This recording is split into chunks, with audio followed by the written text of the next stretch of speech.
Hey y'all, in today's video, we're going to go over 6 different limited color palettes and the benefits of learning to paint with limited color palettes and how it's basically the best way to learn color theory. So a limited color palette is exactly what it sounds like. It's a color palette composed of limited colors. Typically, it's one of each of the primaries plus white, but it certainly doesn't have to be. Here's a screenshot.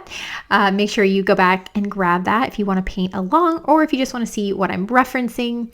I'm starting out my first of 6 limited color palettes studies with one of my favorite limited color palettes, which is basically a CMY color palette, which is cyan, magenta, and yellow, which is, the most pure primaries. A lot of times we hear that it's red, yellow, blue. This is kind of a take on red, yellow, blue. The thing that's kind of incorrect about that more traditional red, yellow, blue color palette is red is technically not a primary. It's more of a magenta because you can mix this magenta and a tiny bit of yellow and get red. And by definition, red is, a primary is a color that you can't mix using other colors. And so it sort of doesn't work. That being said, I really do feel like it's a bit of splitting hairs to kind of get frustrated with the fact that red is not a pure primary because it's close enough to a pure primary. And unless you're literally being like a printer where you need to have capacity to sort of mirror photorealism in your color approach, it doesn't really matter. In fact, I'm going to show you multiple primaries that are not even primaries at all. They're secondaries throughout this process. So this is kind of my control study. This is my best primaries. Here, I'm mixing my 3 colors plus white, of course, as secondaries. So I have orange, purple, and green mixed with the previous colors. So if you saw that I didn't list the pigments out, the specific paints out, it's because I'm just using the leftover paint from my previous palette. And I'm mixing basically perceived secondaries. So it's just to my best ability what looks like a purple, blue, and green, and then of course white. I did this for the first time. I took an online workshop with the painter Nicholas Urubi, who I adore. Great painter. And we worked with secondaries, and I thought it was going to be incredibly hard. And don't worry, it was. This is kind of my wheelhouse, and even still, it was challenging, but it wasn't as challenging as I thought. So, for example, if you're wanting to mix let's say a red, you would use a little bit of purple and a lot of orange, and it would look red relative to the rest of your colors. So that's kind of the key of limited color palettes is the word relative. The thing is, by itself, the pink of this ice cream cone isn't pink at all. It's like this muted, weird, sherbety orange color.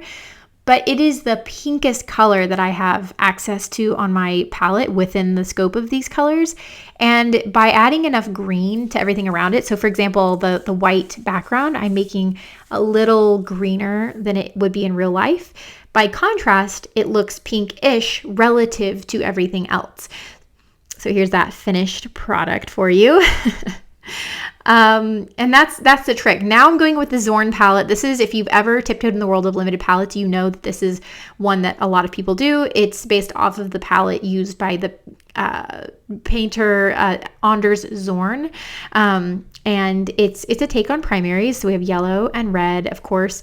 But instead of blue, we have what's an ivory black. I don't have ivory black, which is a very cool black. So I used a tiny bit of Payne's gray, which is already ultramarine and black to begin with. And then I mixed it in with carbon black, which is more of a true or almost a green black.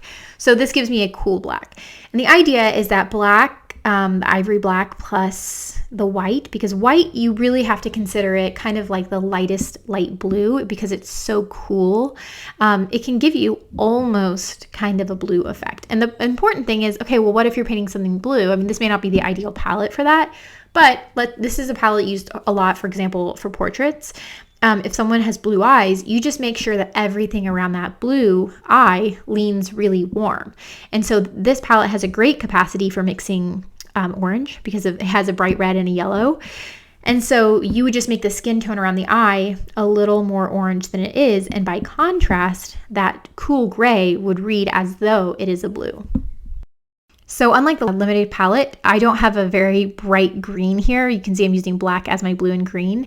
But because it is the greenest thing on my palette, even though it's a very dull green, by contrast with the warmth and the red of everything else, it sort of green by contrast. All right, we are halfway through. And so now I'm going to use a different limited color palette. This one I believe is more of a typical red, blue, yellow, although I do think I used pyrrole orange as my red, if I can remember. Let me see. Yes, pyrrole orange. Pyrrole orange is a very cool orange, so it almost is pink whenever you add white to it. Remember, white is almost like a very, very, very light blue, and so it cools down the orange, and it really operates like a very warm pink. Okay, so here, I don't know why I left this in.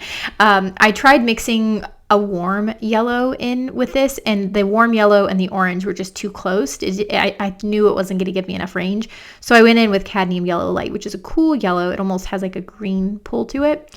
And so I just made the executive choice to switch out my yellow. But that being said, I have ultramarine blue, cad yellow light, and pyrrole orange, and it's sort of a red, yellow, blue palette. So what is the rhyme or reason between the different limited palettes I'm choosing? I'm just trying to show you different combinations to show you that each one of these, the actual color of, let's say, the apple or the pink cone or the shadow color is going to be different from painting to painting, from each study to each study. But what matters in painting, and what this should teach you in addition to being able to mix your own secondaries and tertiary colors, is that color is contextual. And if all the other supporting characters, such as the background and the shadows and the different sort of the things that sometimes play more of a supporting cast role in your paintings, if they are sort of in line, if they're playing a good role, then you can get something that maybe isn't really very pink to work as a pink. This case, the pink is great. But, I didn't have a true red, and I still was able to sort of make it work. That's a really fun one if you want to try out a limited color palette. So here I went with what I thought would be kind of my earthiest one, and also the hardest one. So because of the composition being pink with a yellowish cone and a lime green sort of apple, there's a lot of yellow in there, and my most vibrant color in this palette is blue, and I ended up feeling like this was the most difficult palette to work with because of that. So like, for example, my shadows could be very, very chromatic, and it sort of ended up inverting my painting, so I had to really wash down my shadows a little bit. And this, you can see I basically have like a tan ice cream cone, or like almost a brown. Against everything else, it'll make sense. If I can remember right, I ended up making everything very cool, like the background color, and it sort of pulled it to be a warmer color and look pinker and redder than it actually was. But you can see I'm putting in the shadows here, and it was absolutely killing my painting because my apple was so muted and my ice cream cone was so muted that really bright blue kind of wasn't doing me any favors. So yeah, I for the background, I let it be almost pure white with a little bit of blue in it to make the warms and the yellow and everything else sort of pop and stand out a little bit. That was sort of a color choice that I made. And yeah, I was really struggling with that green of the apple, but I think it works out, again, contextually.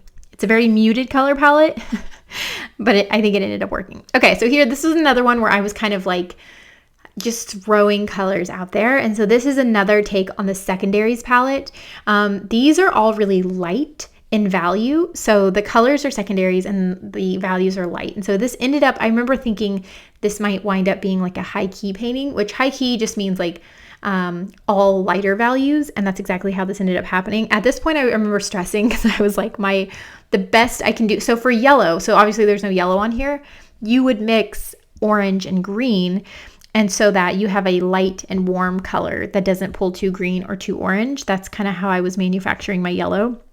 So if you're wondering, how do I make primaries with a secondary palette? They just end up being very muted compared to the secondary colors. So with this one, I was able to get a bright green, juicy apple color. But I struggled with, all the other primaries a little bit.